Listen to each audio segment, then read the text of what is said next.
One, two, get down. Bonjour à toutes et à tous, installez-vous, c'est l'heure de votre thérapie pop. Paid the cost to be the boss. Paid the cost to be the boss. I paid the cost to be the boss. Chers amis, nous sommes ravis de vous retrouver pour une nouvelle émission de Thérapie Pop, l'émission qui explore avec vous la musique contemporaine des années 50 à demain.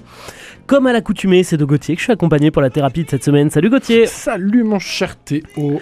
Et je vous le rappelle, Thérapie Pop cette saison, c'est 12 minutes, musique comprise. Alors on perd pas de temps et on file tout de suite à la rencontre d'Henri Salvador et de son album Chambre avec vue, sorti en octobre 2020. On fête donc son quart de siècle aujourd'hui. Cet album, il est presque autant celui de la Renaissance que celui de la Révérence. Il n'en sortira que 2 autres avant de disparaître, et c'est un album qui lui vaudra une pluie de récompenses.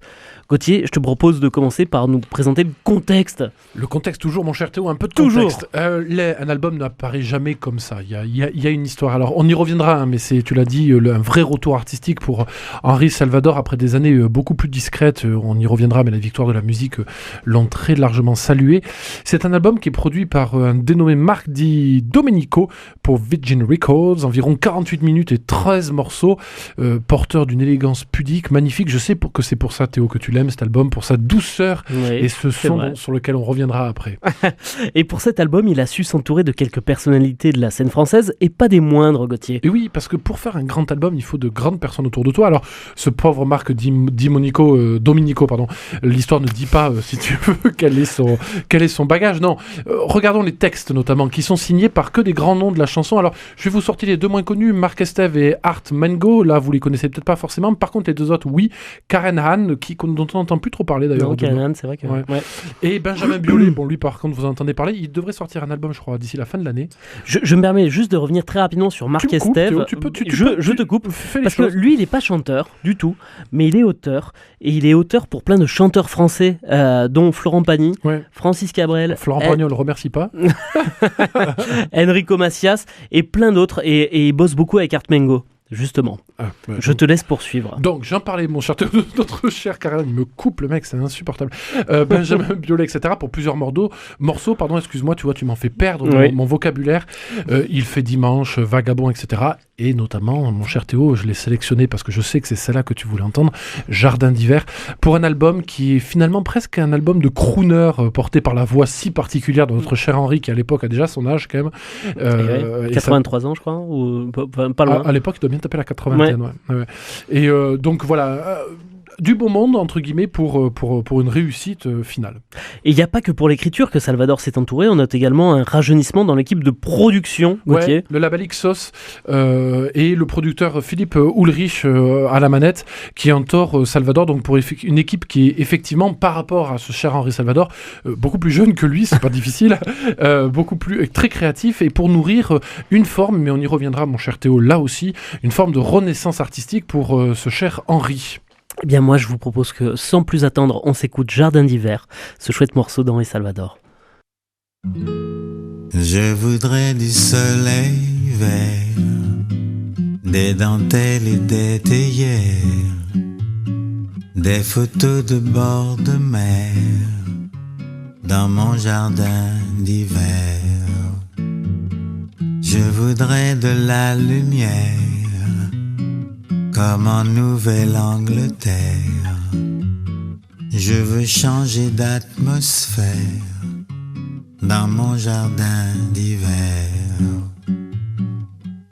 Ta robe à fleurs sous la pluie de novembre, mes mains qui courent, je n'en peux plus de t'attendre. Les années passent, qu'il est loin l'âge tendre, nul ne peut nous entendre. Je voudrais du Fred Astaire, revoir un latte coère. Je voudrais toujours te plaire dans mon jardin d'hiver. Je veux déjeuner par terre, comme au long des golfes clairs, t'embrasser les yeux ouverts dans mon jardin d'hiver.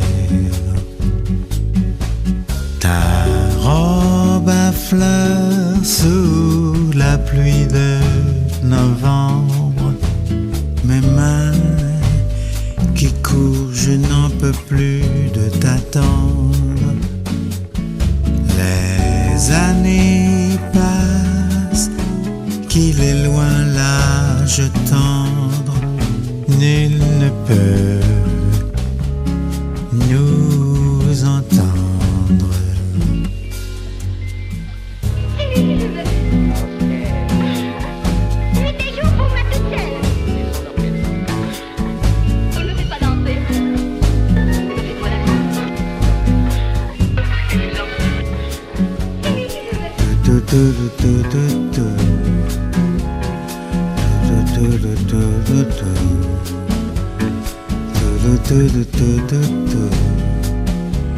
Dans mon jardin d'hiver. Ouais, comme on se le disait, ça ressemble énormément à Rose Kennedy, le premier album de Biolay. Et donc, comme je vous le disais dans l'édito, cet album, c'est une vraie renaissance pour Henri Salvador et un vrai succès à la fois critique et commercial, Gauthier. Au-delà même d'une renaissance, c'est quasiment une révélation, une consécration. Pour lui, ça s'est vendu à plus d'1 million d'exemplaires.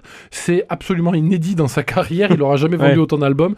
Il faut attendre le meilleur pour la fin, souvent.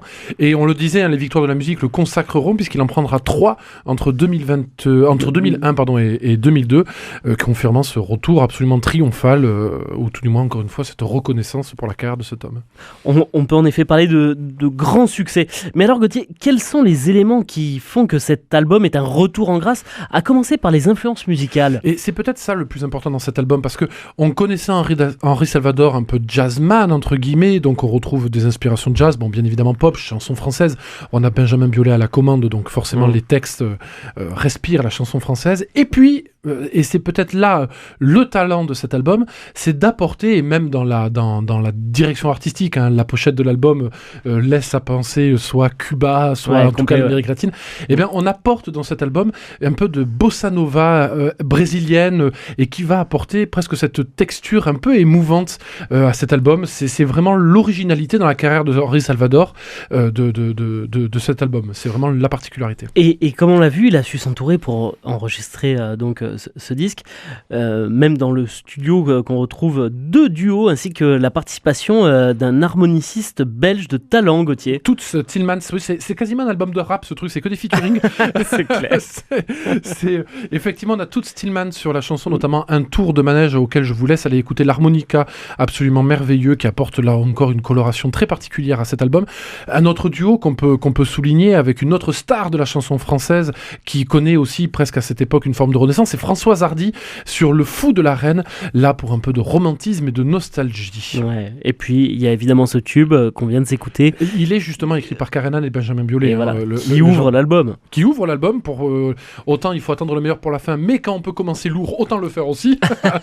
Effectivement, Jardin d'hiver ouvre l'album avec les paroles de Karen Anne et de Benjamin Biolay. C'est l'hymne absolu de cet album, et je pense que assez peu de gens ne connaissent pas cette chanson. Et tu as pris l'habitude cette saison de nous livrer quelques anecdotes pour terminer l'émission. Alors, qu'est-ce que tu pourrais nous dire, à nous livrer pêle-mêle sur cet album? On en a un peu discuté déjà tout à l'heure, on cherchait l'âge exact, mais en fait il a 83 ans, Henri Salvador, quand il fait ce comeback absolument majeur, entouré d'une petite équipe de jeunes. Sur la chanson, dans Un jardin d'hiver, on entend parfois, c'est amusant, des répliques de ses anciens films en fond, c'est comme si c'était, parce qu'il a eu une petite carrière d'acteur quand même, Henri Salvador, comme si c'était un délicieux petit clin d'œil, on va dire, à sa carrière qui a été éminemment pluridisciplinaire. On en parlait pour Cher, Henri Salvador aussi, je crois que Benjamin Biolay a joué dans des films aussi. Ah oui, bien sûr. Voilà. Comme quoi. Voilà, et c'est un album qui sera adulé par la critique tant à la fois par les victoires de la musique, bien évidemment, mais aussi par des journaux comme RFI, par exemple, notamment. Je pourrais vous en citer plein, très principalement, et c'est peut-être aussi l'un des grands talents de cet album, pour sa cohérence, son unicité, parce que c'est pas parce que il y a énormément de featuring et beaucoup de monde qui arrive, entre guillemets, sur l'album, et beaucoup d'influences jazz, pop, chansons françaises, bossa nova, que l'album n'en garde pas moins cette espèce de cohérence magnifique. C'est un album qu'on a envie d'écouter l'été parce qu'il se marie parfaitement avec un coucher de soleil, mais tu peux aussi merveilleusement bien l'écouter au coin du feu. Au coin du feu, Théo. Alors que dans le jardin d'hiver, peut-être. Dans le jardin d'hiver, alors que le froid commence doucement à nous saisir dans notre chère Toulouse, même s'il fait 25 degrés en journée, mais enfin c'est pas grave. Voilà, c'est un album qui se prête à tout et qu'on peut lancer et diffuser d'un bout à l'autre comme les grands albums sans jamais se rendre compte qu'il y a soit un moment faible, soit un moment fort. Tout est parfait. Ah ouais.